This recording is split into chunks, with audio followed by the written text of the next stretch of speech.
श्रोता प्रेमियों, मैं राम सागर शास्त्री आप लोगों के समक्ष रखने जा रहा हूं एक प्रसंग, तुलसी विवाह।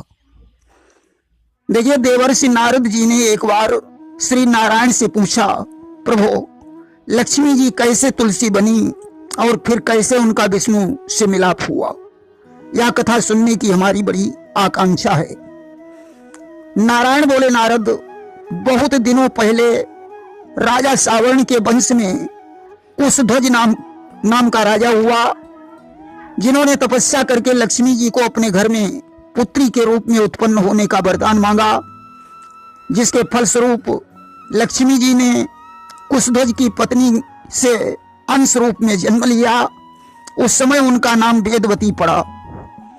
बड़ी होने पर वेदवती ने विष्णु की कठोर तपस्या करके उन्हें पति रूप में प्राप्त होने का वरदान प्राप्त किया। परंतु एक बार की बात है, जब वेदवती तपस्या में मग्न थी, उसी समय वहां रावण आ गया।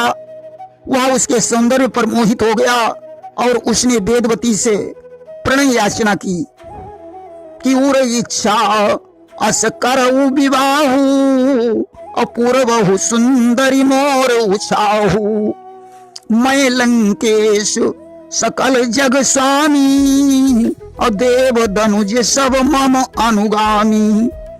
वेदवती ने रावण को डांटा फटकारा। अस्तु क्रोधित होकर रावण ने उसे बलपूर्वक लंका ले जाने का विचार किया। वेदवती ने योगाग्नि में अपना आत्मदाह कर दिया। यही वेदवती दूसरे जन्म में धर्मध्वज राजा के घर में कन्या के रूप में उत्पन्न हुई। इनके रूप की तुलना विश्व में किसी स्त्री से न होने पर इनका नाम तुलसी पड़ा। तुलसी ने कठोर तपस्या करके ब्रह्मा जी से विष्णु को पति के रूप में प्राप्त करने का वरदान मांगा। इस पर ब्रह्मा जी ने कहा, देवी, बहुत पहले श्री कृष्ण के अंश से सुदामा नामक गोप उत्पन्न हुआ था, जो राधा जी के शाप के कारण शंखचूड़ नामक निशाचर बन गया। उस जन्म में तुम और सुदामा एक दूसरे के प्रति अनुरक्त हो उठे थे, परंतु मर्यादा के कारण मनोभावों को दबा लिया था और फिर कुछ कारणवश एक दूसरे को शाप देने को विवश हो गए थे। अतः इस जन्म में तुम दोनों अपने मनोभावों को पूरा करो और शाप से मुक्त हो जाओ। पहले तुम शंखचूड़ की पत्नी बनोगी, फिर शाप से मुक्त होकर वृक्ष का रूप धारण करोगी और तब नारायण तुम्हें पति रूप में प्राप्त होंगे।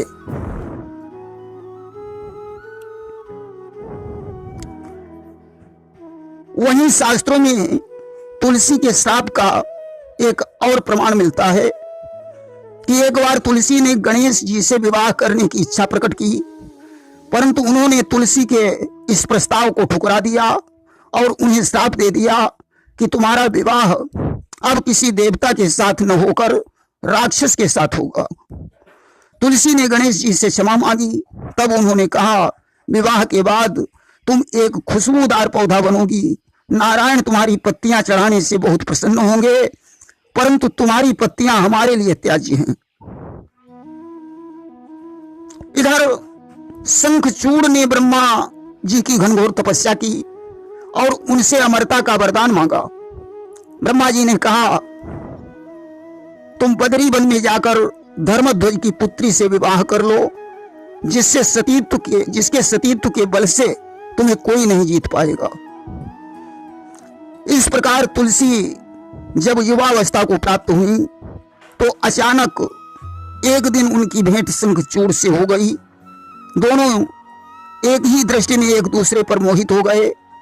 ब्रह्मा जी ने तत्काल वहां पहुंचकर एक दूसरे से दोनों का परिचय कराया और सारी बातें समझा बुझाकर दोनों का विवाह करवा दिया। कुछ दिनों बाद शंखचूड़ ने देव, दानव, किन्नर, गंधर्व सभी को जीत लिया। इससे दुखी होकर सभी लोग भगवान विष्णु की शरण में पहुंचे और अपने अधिकारों को वापस दिलाने का अनुरोध किया।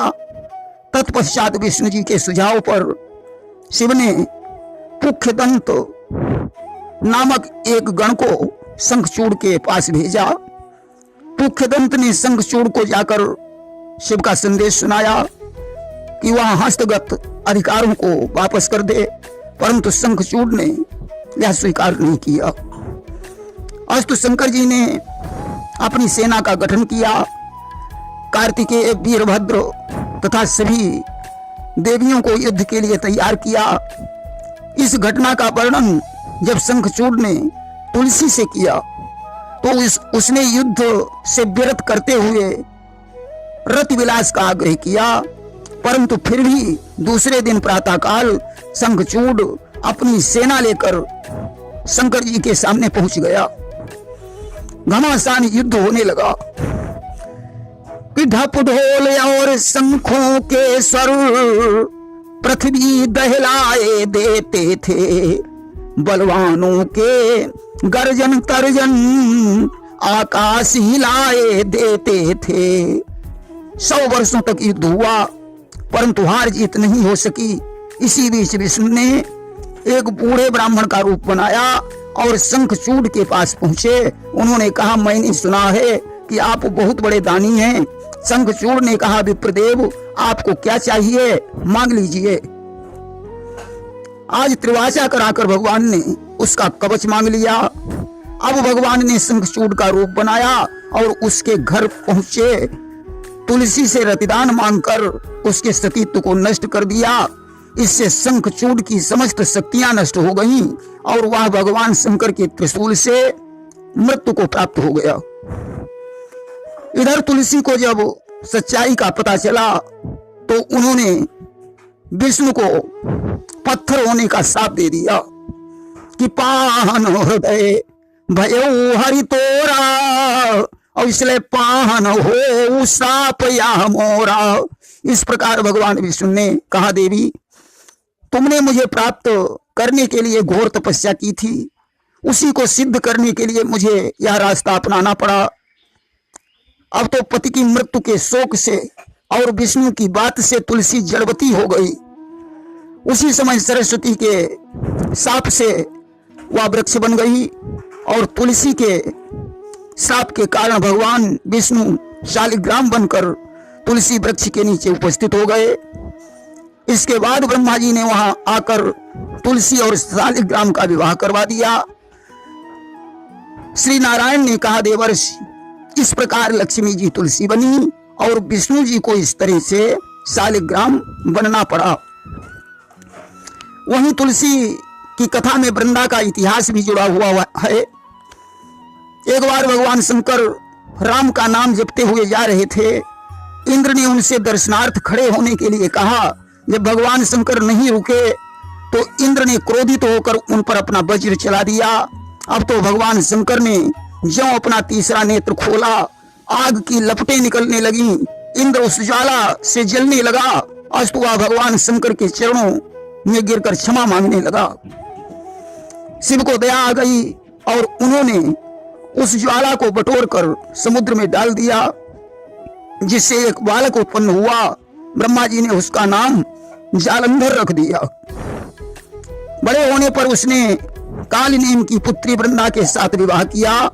वृंदा परम सती थी। अब तो जालंधर ने बहुत बड़ी सेना बनाई और अमरावती पर चढ़ाई कर दी। देवताओं से घमासान युद्ध हुआ कि परम बली सो जीत न जाई, अवहारे सुर करी विविध लड़ाई।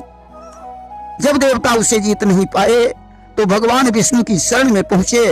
विष्णु ने भी बहुत दिनों तक युद्ध किया।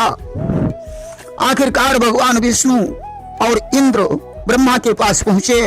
ब्रह्मा ने कहा, यह काम भगवान शंकर ही कर सकते हैं। अस्तु समस्त देवता कैलाश पर्वत पर पहुंचे। भगवान शंकर ने भूत प्रेतों को लेकर जालंधर के साथ युद्ध किया।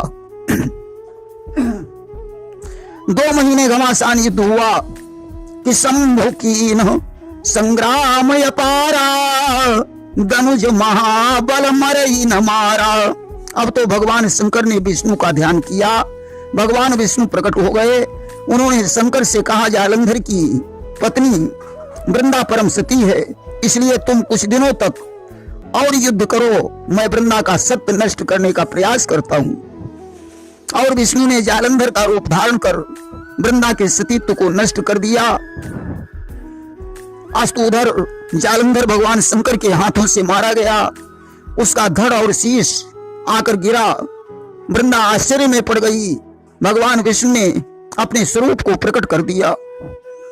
विष्णु को देखकर वृंदा ने कहा, हे विष्णु, तुम्हारा हृदय पत्थर के समान है, इसलिए मैं तुम्हें श्राप देती हूं, तुम पत्थर के हो जाओगे।